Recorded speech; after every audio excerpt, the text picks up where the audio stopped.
সদাৰ সাংবাদিক বন্ধুসকল, আমি অসম জাতীয় পৰিষদে আজি এটা অতি গুৰুত্বপূৰ্ণ বিষয় লৈ সংবাদমেল আয়োজন কৰিছোঁ। আমাৰ মাজত আমাৰ দলৰ বীৰেন বৰুৱা ছাৰ আছে, সম্পাদক জিয়াউৰ ৰহমান ডাঙৰীয়া আছে আৰু আমাৰ উপসভাপতি মইনাক পাত্ৰ ডাঙৰীয়া আছে। আমি শেহতীয়াকৈ আপোনালোকে সকলোৱে দেখিছে যে বিধানসভাৰ মজিয়াত এটা অতি গুৰুত্বপূৰ্ণ বিষয় লৈ অসমৰ জাতীয় জীৱনৰ গুৰুত্বপূৰ্ণ বিষয় ৬টা জনগোষ্ঠীৰ জনজাতিকৰণৰ দাবীত বহু দীঘলীয়া সময় ৬টা জনগোষ্ঠীৰ অন্তৰ্গত বিভিন্ন দল সংগঠন আৰু সাধাৰণ ৰাইজে বিভিন্ন সংগ্ৰামত তেওঁলোকে লিপ্ত হৈ আছিল। ৰাজপথৰ সংগ্ৰাম, তাৰ লগে লগে কেন্দ্ৰীয় মন্ত্ৰণালয়ৰ লগত যোগাযোগ কৰা বা দেশৰ প্ৰধানমন্ত্ৰী বিভাগীয় মন্ত্ৰীক স্মাৰক পত্ৰ প্ৰদানৰ যোগেদি ৬টা জনগোষ্ঠীৰ জনজাতিকৰণৰ এই বিষয়টোক লৈ বিভিন্ন দল সংগঠনে ৬টা জনগোষ্ঠীৰ অন্তৰ্গত বা অসমৰ জাতীয় জীৱনৰ আন বহু দল সংগঠনেও এই বিষয়টোক লৈ অতি সৰব আৰু শক্তিশালী ভূমিকা পালন কৰি আহিছিল। আমাৰ সকলোৰে স্পষ্ট দৃষ্টিভংগী যে অসমত থকা যিসকল জনজাতি আছে, এক্সিষ্টিং জনজাতিসকলৰ স্বাৰ্থ আৰু অধিকাৰ বিঘ্নিত নোহোৱাকৈ ৬টা জনগোষ্ঠীৰ জনজাতিকৰণ কৰিব লাগে। এই দৃষ্টিভংগীটো, এই বিষয়টো বিভিন্ন সময়ত আমি আমাৰ ফালৰ পৰা উত্থাপন কৰি আহিছিলোঁ আৰু এই যিটো চিন্তা, এই চিন্তাটোকে প্ৰায়বোৰ ব্যক্তিয়ে প্ৰায় মানুহে মান্যতা প্ৰদান কৰিছে। এতিয়া শেহতীয়াকৈ আমি দেখিছোঁ যে এই গোটেই বিষয়টো ৰাজ্য চৰকাৰে তেওঁলোকে যিটো ইণ্টাৰিম ৰিকমেণ্ডেশ্যন তেওঁলোকে কেন্দ্ৰীয় চৰকাৰে প্ৰেৰণ কৰিছে, প্ৰাৰম্ভিক তেওঁলোকৰ প্ৰস্তাৱনাই হওক বা ৰিকমেণ্ডেশ্যনেই হওক, তাৰ পাছত তেওঁলোকে এনেকুৱা এটা পৰিৱেশ সৃষ্টি কৰিছে যেন ৬টা জনগোষ্ঠীৰ জনজাতিকৰণ দিয়া প্ৰক্ৰিয়াটো প্ৰায় সম্পূৰ্ণ হ'ল। আমি এতিয়া এটা কাৰিকৰীগত বিষয়, জনজাতিকৰণ প্ৰাপ্তিৰ কাৰণে যিটো পৰিক্ৰমা আছে, এই পৰিক্ৰমাটোৰ সম্পৰ্কটো অসমৰ ৰাইজক আমি অৱগত কৰিব খুজিছোঁ। আৰু এই গোটেই কথাটোৰ লগত জড়িত হৈ থকা যিটো ন্যস্ত স্বাৰ্থ চৰকাৰ, কাৰণ ২০১৪ চনৰ লোকসভা নিৰ্বাচনৰ আগতো যেতিয়া প্ৰধানমন্ত্ৰী নৰেন্দ্ৰ মোদী ডাঙৰীয়া সেই সময়ত প্ৰধানমন্ত্ৰী প্ৰাৰ্থী আছিল, ২০১৬ চনৰ বিধানসভা নিৰ্বাচনৰ আগত অসমত যেতিয়া ভিজন ডকুমেণ্ট বনাইছিল ২০১৬ৰ পৰা ২০২৫লৈকে তেওঁলোকৰ যিখন ভিজন ডকুমেণ্ট হৈছিল, তাতো এই কথাটো জনজাতিকৰণ দিয়াৰ প্ৰতিশ্ৰুতিৰ কথা কেন্দ্ৰ চৰকাৰে, ৰাজ্য চৰকাৰে সজোৰে উত্থাপন কৰিছিল। আৰু আমি দেখিছোঁ যে বিগত সময়ছোৱাত ৰাজ্যসভাত ৬টা জনগোষ্ঠীৰ জনজাতিকৰণৰ কাৰণে এখন বিলো তেওঁলোকে তাত উত্থাপন কৰিছিল। কিন্তু আমি এই গোটেই কথা বতৰাবোৰ হৈ থকাৰ মাজতে কিন্তু এই বিজেপি চৰকাৰৰ প্ৰধানমন্ত্ৰী নৰেন্দ্ৰ মোদী ডাঙৰীয়াই দায়িত্ব লোৱা তিনিটা টাৰ্ম তেওঁলোকে 10 বছৰ সম্পূৰ্ণ কৰি তৃতীয়বাৰৰ কাৰণে তেওঁ প্ৰধানমন্ত্ৰী হ'ল, কিন্তু ৬টা জনগোষ্ঠীৰ জনজাতিকৰণ সম্পূৰ্ণ নহ'ল। অসমত দুগৰাকী মুখ্যমন্ত্ৰী হ'ল, সৰ্বানন্দ সোণোৱাল ডাঙৰীয়া, যাৰ দিনত তেওঁলোকে মন্ত্ৰীগোট গঠন কৰিছিল। সেই সময়ত হিমন্ত বিশ্ব শৰ্মা ডাঙৰীয়া তেওঁৰ মন্ত্ৰী আছিল, তেওঁৰ অধ্যক্ষতাত মন্ত্ৰীগোট স্থাপন কৰিছিল, তেওঁলোকে গঠন কৰিছিল। তাৰ পাছত হিমন্ত বিশ্ব শৰ্মা মুখ্যমন্ত্ৰী হ'ল, ৰনোজ পেগুৰ অধ্যক্ষতাত মন্ত্ৰীগোট গঠন কৰিছিল। আমি দেখিবলৈ পাইছোঁ যে 10টা বছৰ সম্পূৰ্ণ হ'বলৈ আৰু 3টা মাহ বাকী আছে। এই 3-4 মাহ বাকী থকা অৱস্থাত তেওঁলোকে মন্ত্ৰীগোটৰ প্ৰতিবেদন প্ৰেৰণ কৰা গোটেই কথাটোৱে তেওঁলোকৰ ইয়াৰ লগত যে এটা ৰাজনৈতিক লক্ষ্য আৰু উদ্দেশ্য জড়িত হৈ আছে, এইটো কথা স্পষ্ট ৰূপত প্ৰমাণ কৰিছে। প্ৰধানমন্ত্ৰী নৰেন্দ্ৰ মোদী 10 বছৰতকৈ বেছি প্ৰধানমন্ত্ৰী হৈ থকাৰ পাছতো ৬টা জনগোষ্ঠীৰ জনজাতিকৰণ নকৰিলে। অসমত মুখ্যমন্ত্ৰী দুগৰাকী বিজেপিৰ মুখ্যমন্ত্ৰী থকাৰ পাছতো তেওঁলোকে ৬টা জনগোষ্ঠীক জনজাতিকৰণ আজিলৈকে নিদিলে। এই কথাটোৱে প্ৰমাণ কৰে যে এই তেওঁলোকে 3 মাহ বা 4 মাহৰ আগত দিয়া প্ৰতিবেদনখন এখন প্ৰহসনহে মাত্ৰ। অসমৰ জনগণক পুনৰ বিশ্বাসঘাতকতা প্ৰতাৰণা কৰিব খুজিছে ৬টা জনগোষ্ঠীক। যেনেকৈ আগতে অসম চুক্তিৰ 6 নম্বৰ দফা কাৰ্যকৰী কৰিবৰ কাৰণে প্ৰতিবেদন লৈ যেনেকৈ আজিলৈকে পেলাই ৰাখিছে, কেন্দ্ৰীয় যুটীয়া সচিবগৰাকী যিগৰাকী সদস্য সচিব আছিলে সেইগৰাকীয়ে স্বাক্ষৰ নকৰাকৈ যেনেকৈ অসম চুক্তিৰ 6 নম্বৰ দফা কাৰ্যকৰী নকৰিলে তেনেকৈ এইবাৰো নিৰ্বাচনৰ বৈতৰণি পাৰ হ'বৰ কাৰণে 6টা জনগোষ্ঠীক চূড়ান্তভাৱে বিশ্বাসঘাতকতা প্ৰতাৰণা কৰি এইখন কেৱল মাত্ৰ নিৰ্বাচনী ললিপপ হিচাপে ব্যৱহাৰ কৰিব বিচাৰিছে। যি সময়ত কেন্দ্ৰীয় চৰকাৰে ৰাতিটোৰ ভিতৰতে 370 নাইকিয়া কৰি দিব পাৰে, যি সময়ত কেন্দ্ৰীয় চৰকাৰে নিশাটোৰ ভিতৰতে বিমুদ্ৰাকৰণ কৰিব পাৰে, কিন্তু অসমৰ 6টা জনগোষ্ঠীৰ জনজাতিকৰণ কৰিবৰ কাৰণে এগৰাকী প্ৰধানমন্ত্ৰীয়ে 3টা কাৰ্যকালৰ কাৰণে প্ৰধানমন্ত্ৰী হ'ল, এগৰাকী অসমত দুবাৰৰ কাৰণে বিজেপি চৰকাৰ হ'ল, দুগৰাকী মুখ্যমন্ত্ৰী, কিন্তু এই গোটেই যিটো 6 জনগোষ্ঠীৰ জনজাতিকৰণৰ যিটো দাবী এইটো সমাধান কৰিবৰ কাৰণে তেওঁলোকে আজিলৈকে কাম নকৰিলে। আৰু নিৰ্বাচনৰ আগত দিয়া এই কথাটোৱে এইটো যে নিৰ্বাচনী টুপ হয়, এটা ললিপপ হয়, আৰু নিৰ্বাচনৰ বৈতৰণি পাৰ হোৱাৰ যে এটা কূটকৌশল সেইটো স্পষ্ট ৰূপত প্ৰমাণ কৰিছে। গতিকে আমি আজি এই কথা দৃঢ়তাৰে দোহাৰিছোঁ যে নিৰ্বাচনৰ আগত তেওঁলোকে 6টা জনগোষ্ঠীৰ জনজাতিকৰণ প্ৰক্ৰিয়াটো সম্পূৰ্ণ কৰি হিমন্ত বিশ্ব শৰ্মাই দেশক প্ৰত্যাহ্বান জনাইছোঁ। যদি সাহস আছে, যদি শক্তি আছে, যদি 6টা জনগোষ্ঠীৰ প্ৰতি দায়িত্বৰ দায়বদ্ধতা আছে, নিৰ্বাচনৰ আগত 6টা জনগোষ্ঠীৰ জনজাতিকৰণ কৰি দেখক। এইবোৰ প্ৰতিবেদন দিয়া কাম বহুদিনৰ আগত আপোনালোকক নিৰ্দেশনা দিছিল, আপোনালোকে নাই দিয়া, কাৰণ নিৰ্বাচনলৈ বাট চাই আছিলে। এইটো আমি জানো যে এইটো কামেই আপোনালোকে কৰিব, সেইকাৰণে আমি প্ৰত্যাহ্বান জনাইছোঁ। আৰু অন্যথা যদি দিব নোৱাৰে তেতিয়াহ'লে নিজে কৰি থকা ৰায় বা অসমৰ জনগণকো ক'ব খোজো যে এই কথাটোক লৈ আশ্বস্ত হ'ব নালাগে, এই কথাটোক লৈ কোনেও আনন্দ ফূৰ্তি কৰাৰ প্ৰয়োজনীয়তা নাই। কাৰণ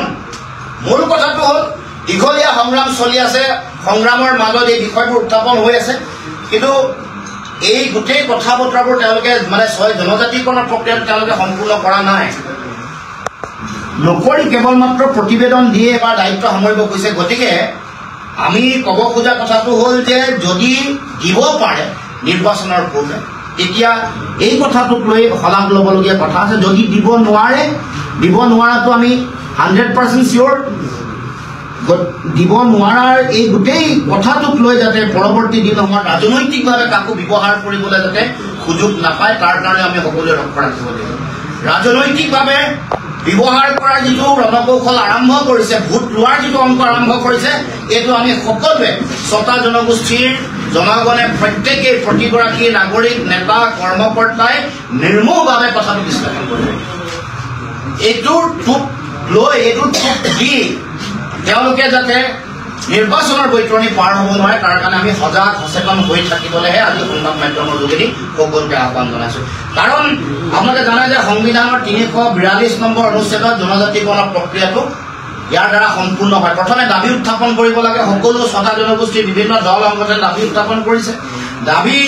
যেতিয়া যুক্তিযুক্ত হয় তেতিয়াই মই গোটেই পৰিক্ৰমাটো ক'ব খুজিছোঁ, দাবী যেতিয়া যুক্তিযুক্ত হয় তেতিয়াই কেন্দ্ৰীয় জনজাতি পৰিক্ৰমা মন্ত্ৰণালয়ে এই দাবীৰ সপক্ষত প্ৰতিবেদন প্ৰেৰণ কৰে। তেওঁলোকে এইটো ৰাজ্য চৰকাৰে কেন্দ্ৰীয় জনজাতি পৰিক্ৰমা মন্ত্ৰণালয়লৈ তেওঁলোকে প্ৰতিবেদন প্ৰেৰণ কৰে। তাৰ পাছত যেতিয়া জনজাতি মন্ত্ৰালয়ে যুক্তিযুক্ততাত ৰাজনৈতিক দিশসমূহ চালি জাৰি চোৱাৰ পাছত তেওঁলোকে বিভিন্ন টেকনিকেলিটিজবোৰ চোৱাৰ পিছত প্ৰযুক্তিগত দিশসমূহ অধ্যয়ন কৰি, কাৰিকৰীগত দিশসমূহ অধ্যয়ন কৰি এইটো যিটো ৰাষ্ট্ৰীয় অনুসূচিত জনজাতি আয়োগ আছে, national commission for scheduled tribes, তালৈ তেওঁলোকে NCST-লে প্ৰেৰণ কৰে। NCST-য়ে 1965 চনত গঠন কৰি দিয়া ভীমজি নাৰায়ণ ৰাও লুকুৰৰ যিখন কমিটি, তেওঁলোকৰ যিবোৰ ক্ৰাইটেৰিয়া আছে, যিবোৰ অনুমানক আছে, সেইবোৰ বিশ্লেষণ কৰি সেউজ সংকেত দিব পাৰে বা প্ৰত্যাখ্যান কৰে, যিটো পৰিক্ৰমা আছে।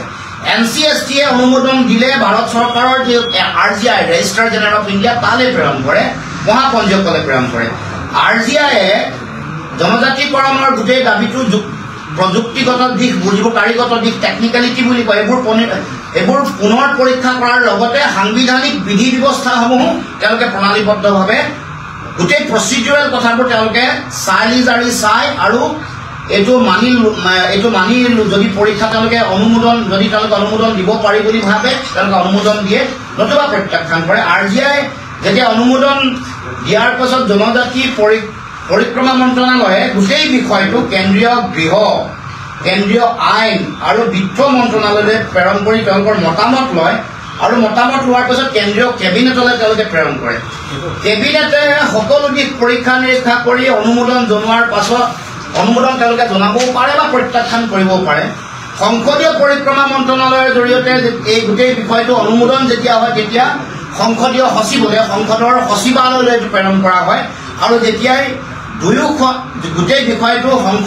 সংসদীয় সচিবালয়লৈ গোটেই বিষয়টো যেতিয়া প্ৰেৰণ হয় তেতিয়া তাৰ পাছত সংসদৰ মজিয়াত উত্থাপন হয় দুয়োখন সদন ৰাজ্যসভা আৰু লোকসভা উত্থাপন হলে যিমান সাংসদ আছে দুয়োখন সদনতে তেওঁলোকৰ 50% তেওঁলোকৰ মানে সাংসদৰ সমৰ্থনত নতুবা উপস্থিত থকা 2/3 তাৰ মানে 2/3 মানুহৰ উপস্থিতিত 66% 66.66%ৰ সমৰ্থনত এই যিখন বিল গৃহীত হয় আৰু গৃহীত হোৱাৰ পাছত তেওঁলোকে চূড়ান্ত অনুমোদনৰ বাবে ৰাষ্ট্ৰপতিলৈ প্ৰেৰণ কৰে আৰু ৰাষ্ট্ৰপতিয়ে অনুমোদন জনালে এখন গেজেট নটিফিকেশ্যন হয় এইটো হ'ল পৰিক্ৰমা এই গোটেই পৰিক্ৰমাটো সম্পৰ্কত অসমৰ জনগণক জানিবৰ কাৰণে গোটেই কথাটো আমি উল্লেখ কৰিছোঁ এতিয়া কথাটো হ'ল যে এই বিলখন 6টা বছৰ আগতে ৰাজ্যসভাত লে কৰিছিল 6টা বছৰ পৰি থাকিল আজিলৈকে একো নকৰিলে তাৰ আগৰ পৰিক্ৰমা কৰিব খুজিছোঁ তাৰ আগত কি কৰিছিলে কংগ্ৰেছ চৰকাৰ যেতিয়া আছিল এখন তেওঁলোকৰ যিখন 2019 চনৰ যিখন বিল আছিলে এইখন The Constitution Scheduled Tribes Order Amendment Bill 2019 এখন বিল তেওঁলোকে লে কৰিছে তাৰমানে আমি ধৰি লৈছোঁ যে মই কোৱা যিমানবোৰ ক্ৰাইটেৰিয়াবোৰ ফুলফিল হৈছে ক্ৰাইটেৰিয়াবোৰ ফুলফিল নোহোৱাকৈ এখন বিললে এই পৰ্যায়লৈকে যাব নোৱাৰে সংসদীয় সচিবালয়লৈ যোৱাৰ পাছত এখন বিল যেতিয়া লে হয় সকলো মানে fulfilling all criteria all requisite qualification যেতিয়া তেওঁলোকে কমপ্লিট কৰিব তাৰ পিছতে ইয়ালৈকে যায় আমি সকলোৱে অসমৰ ৰাইজৰ আগত মই কৈছোঁ যে আমি ধৰি লৈছোঁ যে সকলো ধৰণৰ ইয়াৰ বিষয় গোটেইবোৰ পৰিক্ৰমা তেওঁলোকে সম্পূৰ্ণ কৰিছে কিন্তু আমি ক'ব খোজা কথাটো এতিয়া যিটো মানুহৰ মাজত গিমিক মানুহৰ মাজত এটা বিভ্ৰান্তি সৃষ্টি হৈছে আগতেও ট্ৰাইবেল জনজাতি পৰিক্ৰমা মন্ত্ৰী যেতিয়া আছিলে জুৱেল ওৰাম তেতিয়া 6টা জনগোষ্ঠীৰ লগত আলোচনা হৈছিলে মন্ত্ৰীৰ পৰ্যায়ত আলোচনা হওঁতে যেতিয়া তেওঁলোকে পৰৱৰ্তী কাৰ্যসূচীসমূহৰ কাৰণে বিষয়বোৰৰ কাৰণে অসমৰ পৰা প্ৰতিবেদন পঠিওৱা কাম প্ৰতিবেদনৰ লগত যিটো ছ'চিঅ' ইকনমিক যিটো ৰিপৰ্ট থাকিব লাগে সেই ৰিপৰ্ট দিয়াৰ কাম বেকৱাৰ্ডনেছৰ ৰিপৰ্টৰ কাম এইবোৰ সকলো RGI হওক বা নেশ্যনেল কমিশ্যন ফৰ ট্ৰাইবেল এফেয়াৰ্ছৰ হাতত এইবোৰ দিয়া হৈছে আপোনালোকে সকলোৱে জানে এইবোৰ মানুহ সকলোৰে মাজত আছে বিশেষকৈ মই দুটামান জনগোষ্ঠী জানো চুতীয়াসকলৰ ছ'চিঅ' ইকনমিক ছাৰ্ভেৰ কাৰণে স্বৰ্ণলতা বৰুৱা বাইদেউ আৰু আমাৰ ডম্বৰুধৰ নাথ ছাৰ আছিলে এই প্ৰতিবেদন প্ৰস্তুত কৰা মটকসকলৰ কাৰণে সুশীল গগৈ ছাৰ আছিলে তাৰ লগে লগে মৰাণসকলৰ কাৰণে শ্ৰীকুমাৰ দহতীয়া আৰু নিৰোধ বৰুৱা ছাৰ আছে উপৰিও আহোমসকলৰ কাৰণে যোগেন্দ্ৰনাথ ফুকন এইসকল মানুহ মই জানো তেওঁলোকে প্ৰতিবেদনবোৰ জমা কৰিছিল এতিয়া এইবাৰ প্ৰতিবেদন যিখন ইণ্টাৰিম ৰিকমেণ্ডেশ্যন দিছে তাত চাব এইবোৰ প্ৰতিবেদনৰ সম্পৰ্কত এটা কথাও লিপিবদ্ধ হোৱা নাই কাৰণ যেতিয়া এখন গৈ এই ৰিকমেণ্ডেশ্যনখন গৈ যেতিয়া তাত পাবগৈ তেতিয়া ছ'চিঅ' ইকনমিক যিবোৰ ৰিপৰ্ট সেইবোৰৰ সম্পৰ্কত তেওঁলোকে জানিব বিচাৰিব যেতিয়া দিব নোৱাৰিব তেতিয়া আকৌ এইটো পিছুৱাই মানে গোটেই পৰিক্ৰমাটো আমি বুজি পাব লাগিব আগতে এনেকুৱা ধৰণৰ কামবোৰ হৈছিল আপোনালোকে ইতিহাস যদি চাই জানিব যে RGIৰ লগত 3বাৰ আগতে দল সংগঠনবোৰৰ আলোচনা হৈছিল মডেলিটি কমিটি এখন চিংলাৰ মডেলিটি কমিটি আমাৰ যিখন নটিফিকেশ্যন PBI নটিফিকেশ্যন এখন PIB নটিফিকেশ্যন ইয়াত চাব চিংলাৰ উদ্যোগত নেতৃত্বত এখন মডেলিটি কমিটি বনাইছিল যিখন 11বাৰ 9বাৰ নে 11বাৰ টোটেল আলোচনাত তেওঁলোকে জড়িত হৈছিল আলোচনাত তেওঁলোকে বহিছিল 9বাৰ নে 11বাৰ কিন্তু আচৰিত কথা এই চিংলা মডেলিটি কমিটিখনে এটা আঁচো নামাৰিলে আচৰিত কথা তাৰমানে আন্তৰিকতাৰ কথা এইখন যিখন মডেলিটি কমিটি বনিছে এখন বিজেপি চৰকাৰ দিনত যিখন মডেলিটি কমিটি গঠন কৰা হৈছে এখন বিজেপি চৰকাৰৰ দিনতে হৈছে কিন্তু আচৰিত কথা 9 বাৰৰ পৰা 11 বাৰ আলোচনাত মিলিত হোৱাৰ পাছত মডেলিটি কমিটিৰ কোনো ধৰণৰ তেওঁলোকৰ এটা আঁচু দিয়া নাই গতিকে এই গোটেই কথা বতৰাবোৰ যদি আপুনি পৰ্যালোচনা কৰি চায় এটা সময়ত ৰিকমেণ্ডেশ্যন ছ'চিঅ' ইকনমিক ৰিকমেণ্ডেশ্যন বেকৱাৰ্ডনেছৰ ৰিকমেণ্ডেশ্যন এইবোৰ সকলো দিয়াৰ পাছতো কিন্তু গোটেই প্ৰক্ৰিয়াটোত কিন্তু কোনো ধৰণে আগ নাবাঢ়িলে কোনো ধৰণৰ তেওঁলোকে দায়িত্ব পালন নকৰিলে গতিকে এতিয়া কথা হ'ল যে এতিয়া বহু কথা উত্থাপন হৈছে যে ৰাষ্ট্ৰীয় প্ৰেক্ষাপটত ট্ৰাইবেল শিডিউল ট্ৰাইবছ কেৱল মাত্ৰ সাংবিধানিকভাৱে শিডিউল ট্ৰাইবছৰ নামতে চিট সংৰক্ষিত হয় অসমত শিডিউল ট্ৰাইবছ হিলছ আৰু প্লেইনছৰ নামত ইয়াক তেওঁলোকে দুটা ভাগত ভাগ কৰি শিডিউল ট্ৰাইবছৰ নামত তেওঁলোকে সংৰক্ষণৰ ব্যৱস্থা ৰাখিছে এতিয়া আহিলে শিডিউল ট্ৰাইবছ ভেলী এই গোটেই কথাটো অহাৰ লগে লগে শিডিউল ট্ৰাইবছ ভেলী যেতিয়া আহিব অহাৰ লগে লগে এইটো সাংবিধানিকভাৱে বৈধ হ'বনে নহ'ব সংবিধানে এইটো কাম আগতে দুটা ভাগত বিভক্ত হৈছিলে শিডিউল ট্ৰাইবছ ST হিলছ আৰু প্লেইনছ এতিয়া STV আহিলে এইটো সাংবিধানিকভাৱে গোটেই কথাটো হ'বনে নহয় আৰু মৌলিক কথা যিখন প্ৰতিবেদন চৰকাৰত গৈছে তাত ৰিজাৰ্ভেশ্যনৰ পলিচিটো কি হ'ব এই যিটো 15% ST ৰিজাৰ্ভেশ্যন আছে তাৰ মাজতে 6টা জনগোষ্ঠীয় ৰিজাৰ্ভেশ্যন STP মৰাণ আৰু মটকসকলক তেওঁলোকে নিশ্চিতভাৱে STV ৰিজাৰ্ভেশ্যনত তেওঁলোক সোমাব বাকী STV ৰিজাৰ্ভেশ্যন পলিচিটো কি হ'ব তেওঁলোকে OBCৰ পৰা তেওঁলোকৰ ৰিজাৰ্ভেশ্যন পলিচিত তেওঁলোকে স্থান পাবনে তেওঁলোকে বেলেগ পাব যদি এইখন এখন ট্ৰাইবেল ষ্টেট হ'ল হ'লে তেতিয়া ৰিজাৰ্ভেশ্যন ৰিলেটেড কথাটো গুৰুত্ব কোনো এইটো আলোচনাৰ বিষয় নাছিল কিন্তু যিহেতু এখন অসম ট্ৰাইবেল ষ্টেট নহয় OBCৰ কাৰণে ৰিজাৰ্ভেশ্যন এটা আছে 33% তাৰ মাজত এই যে বাকী থকা 4টা জনজাতি তাকো আকৌ চাহ জনজাতিৰ 36টা চাব ট্ৰাইবৰ ভিতৰত কেৱল মাত্ৰ 10টাহে ধৰা হৈছে আৰু 26টা বাকী থাকি গৈছে গতিকে এই সম্পৰ্কত কি হ'ব কাৰণ অসমত এইটো এটা যেতিয়া অসমৰ এটা গোষ্ঠী তাত এইটো ঝাৰখণ্ড উত্তৰাখণ্ড বা তামিলনাডু তেলেংগানা তেওঁলোকৰ লগত অসমৰ চাহ জনজাতি আদিবাসীসকলৰ সম্পৰ্ক বা তেওঁলোকৰ তাত ST ভুৱা নোপোৱাৰ বেচিছত ইয়াত দিয়া নিদিয়া কথাটো ইয়াত নিৰ্ভৰ নকৰে ইয়াত তেওঁলোকে এজে হ'ল চাহ জনজাতি আৰু আদিবাসী হিচাপে তেওঁলোকক ধৰা হৈছে 36টাৰে 26টাক বাদ দিয়া হৈছে 10টাক ধৰিছে এইটো সাংবিধানিকভাৱে বৈধ হ'বনে নহ'ব এই কথা বতৰাবোৰ আলোচনা কৰাৰ প্ৰয়োজনীয়তা আছে সেই কথাবোৰ যেতিয়া ৰিপৰ্টত সন্নিৱিষ্ট নহ'ব তেতিয়া নিশ্চিতভাৱে গোটেই কথা বতৰাবোৰৰ জটিলতা আৰু বাঢ়িব আগত যদি এখন বিল লে কৰি ৰাজ্যসভালৈকে পোৱাৰ পাছত কেৱল মাত্ৰ অনুমোদনৰ কাৰণ ৰাজ্যসভা লোকসভাৰ অধিৱেশন আহি আছে এতিয়া যদি গোটেই কামটো ৰাজ্যসভা লোকসভাত এইখন বিল যদি তেওঁলোকে পাৰিত কৰিলে তেওঁলোকে এখন যদি পাছ কৰি লৈ গ'ল হ'লে তেতিয়াহ'লে এই ৰিকমেণ্ডেশ্যনৰ কোনো ধৰণৰ জটিলতা ইয়াত টেকনিকেল যিবোৰ কুৱেশ্যন যিবোৰ এৰাই গৈছে এইবোৰৰ কোনো ধৰণৰ ভেলিডিটিয়ে নাথাকিলে কিন্তু অসমৰ মুখ্যমন্ত্ৰী হিমন্ত বিশ্ব শৰ্মাই গোটেই বিষয়টোৰ জটিলতা সৃষ্টি কৰি কেৱল মাত্ৰ নিৰ্বাচনৰ কাৰণে কেৱল মাত্ৰ ভোট প্ৰাপ্তিৰ কাৰণে গোটেই কাম কাজবোৰ কৰিছে মই যি কৈছোঁ সমগ্ৰ কথা বতৰা তথ্যৰ ওপৰত ভিত্তি কৰিছোঁ এটা তথ্য বিভিন্ন ধৰণৰ তেওঁলোকৰ PIB তেওঁলোকে দিয়া বিভিন্ন নটিফিকেশ্যনৰ ওপৰত বেচিছত কৈছোঁ এই গোটেই কথা বতৰাবোৰ আৰু আগৰো বিভিন্ন ধৰণৰ চৰকাৰী আলোচনাৰ আপোনালোকে চাব প্ৰতিবেদন আছে চৰকাৰী আলোচনাৰ মাইনিউট আছে আৰু ছ'চিঅ' ইকনমিক এই যিবোৰ ছাৰ্ভে আছিলে সেইবোৰ সেই সময়তে প্ৰতিবেদনত স্বাক্ষৰ কৰি যিসকলৰ প্ৰতিবেদনৰ দায়িত্ব লৈছে তেওঁলোকে দিয়া সেই সময়ত বিভিন্ন ধৰণৰ ৰিচিপ্ট কপি আছে চৰকাৰৰ ফালৰ পৰা যদিও সেই সম্পৰ্কত কোনো ধৰণৰ কোৱা হোৱা নাই কিন্তু সেইবোৰ গ্ৰহণ কৰিছে গতিকে আমি ক'ব খোজা কথাটো হ'ল যে এইটো কেৱল মাত্ৰ ৰাজনীতি কৰিবৰ কাৰণে তেওঁলোকে চিন্তা চৰ্চা কৰি এই কামটো কৰিছে গতিকে এতিয়া আমাৰ কথাটো হ'ল যে ST যদি কৰিব খুজিছে 6টা জনগোষ্ঠী 2026 চনৰ বিধানসভা নিৰ্বাচনৰ আগত এই বিলখন পাছ কৰি দিয়ক এই বিলখন পাছ কৰি কাৰণ বিধানসভাৰ লোকসভা আৰু ৰাজ্যসভাৰ অধিৱেশন অহা 1 তাৰিখৰ পৰা হ'ব অহা আপোনাৰ আজিৰ দিনটোৰ পৰা হোৱাৰ কথা আছিল মানে এই মাহতে কাৰণ 26 চনৰ লোকসভাৰ 26 চনৰ বিধানসভা নিৰ্বাচনৰ আগত দুটা সেশন ডেফিনেটলি পাব গতিকে এই দুটা সেশনত এইখন বিল লে কৰি পাছ কৰিবৰ কাৰণে যাতে অসম চৰকাৰে অসমৰ মুখ্যমন্ত্ৰীয়ে অসমৰ 6 জনগোষ্ঠীৰ প্ৰতি থকা যিটো দায়িত্ব দায়বদ্ধতা এইটো পালন কৰি দেখক তেতিয়াহে অসমৰ ৰাইজ আশ্বস্ত হ'ব 6টা জনগোষ্ঠী জনগণ আশ্বস্ত হ'ব গতিকে সেই দাবী উত্থাপন কৰিছোঁ আমি দেখিবলৈ পাইছোঁ যে বিগত সময়ছোৱাত এই মন্ত্ৰী গোটৰো যেতিয়া প্ৰথম তেওঁলোকে কমিটি বনাইছিল অধ্যক্ষ প্ৰথম হিমন্ত বিশ্ব শৰ্মা ডাঙৰীয়া আছিল তাৰপিছত ৰমেশ পেগু ডাঙৰীয়া আছিল কমিটিৰ সদস্য প্ৰথমে আছিল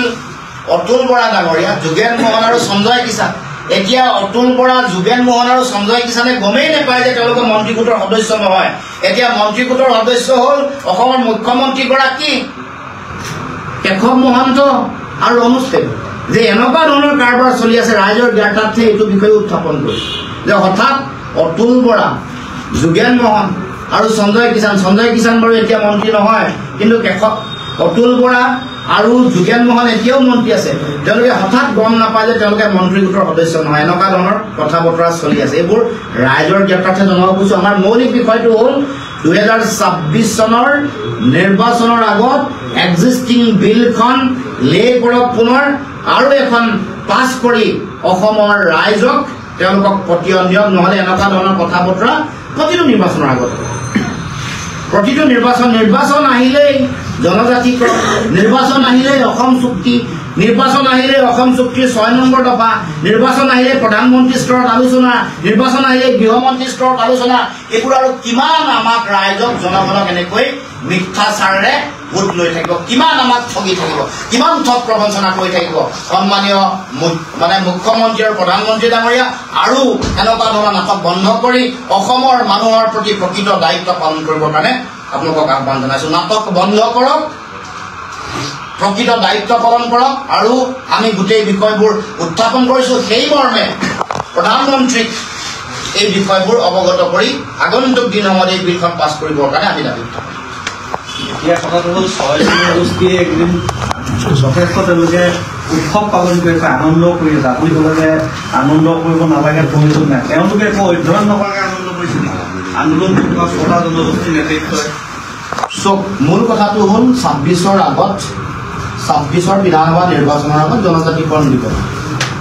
গতিকে আমি ভাবোঁ যে জনজাতিকৰণ যেতিয়া পাব সেই দিনটোত সকলো ৰাইজে আনন্দ কৰিব গতিকে এইটো যিখন হিমন্ত বিশ্ব শৰ্মাৰ যিখন নাটকৰ যিটো ৰাজনীতি এই ৰাজনীতি সকলোৱে চাব লাগে নিৰ্মূলভাৱে বিশ্লেষণ কৰিব লাগে আৰু তেওঁ যিটো ইয়াক লৈ নিৰ্বাচনী বৈতৰণি পাৰ হ'ব খুজিছে সেইটো সকলোৱে বাধা দিব লাগে কাৰণ প্ৰতিটো এনেকৈ বাৰে বাৰে প্ৰতাৰিত হৈ আছে 6টা জনগোষ্ঠীৰ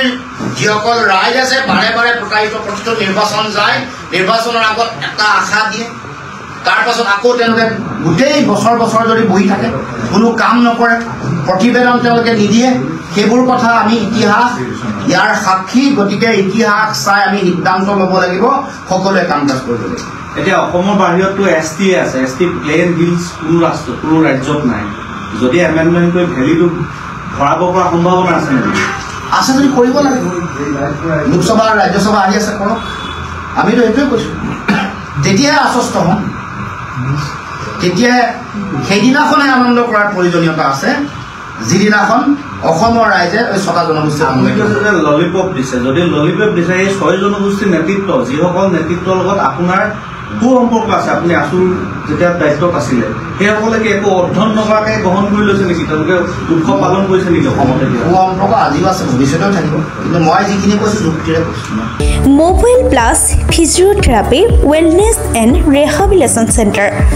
দক্ষিণ কামৰূপৰ ব্যৱসায়িক প্ৰাণকেন্দ্ৰ বিজয়নগৰৰ লগতে VIP চক আৰু গুৱাহাটী মালিগাঁও পাণ্ডৱনগৰত থকা তিনিওখন ক্লিনিক বৰ্তমান প্ৰায়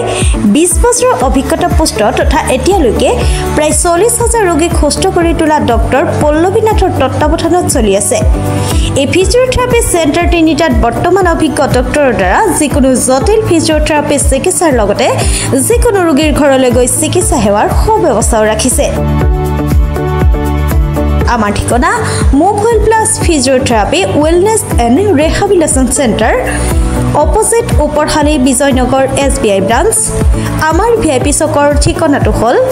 VIP চক near VIP bus stop Borjhar Guwahati আমাৰ মালিগাঁও ঠিকনাটো হ'ল